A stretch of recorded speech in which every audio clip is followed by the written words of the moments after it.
Wema Arkila Wema Apegi wati Eva Bari kufunga kuti vanikurira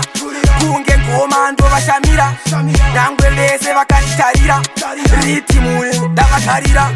bari kudiwa vanobirisa moto samare tinikila kwenda birisa kamusarare stisi bata ngoma zero abate gitare tine simba mubvudzi Samsoni haripere bari kudiwa vanobirisa moto samare tinikila kwenda birisa kamusarare stisi bata ngoma zero abate gitare tine simba mubvudzi Samsoni haripere vakadudundu mashoko andinotaura mashoko makufu kuekita pachirume tinongoti gagaga kwete zviya zvekuswerongoti ndandanda labalaba vanosasama kuwa mudhadhadha kana ndikatsamwa ndovarova krikidhadha tinikila boy ini ndovabata kwiyo ndizoukudziya ziya kaniniyo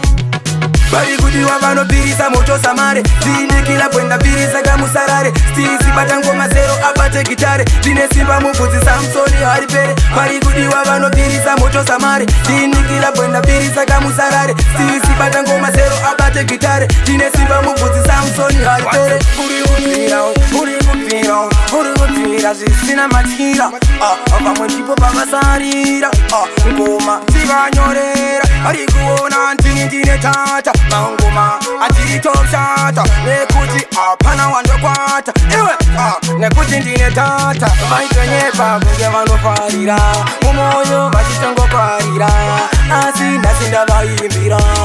asi ndavataurira nekuti vanondimaka asi vanotombadaka asi ndinonaka kutongopfura kuti chakalaka akaipa akanaka ime chingokomendai wetangoitakaoikai pamwe pacho tinopera mangai makubvunza sitatinikila boy iwe amungandioni nyangwe makatori faragoni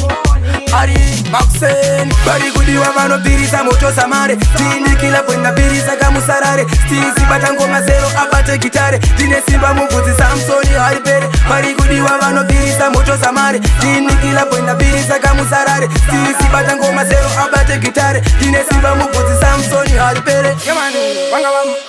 vanga vakachiterera chichirohwa chichipohwa asi makuhwa tiri kubhawa tine takatonanganisa takapasisa ngoma atimbojuma mamero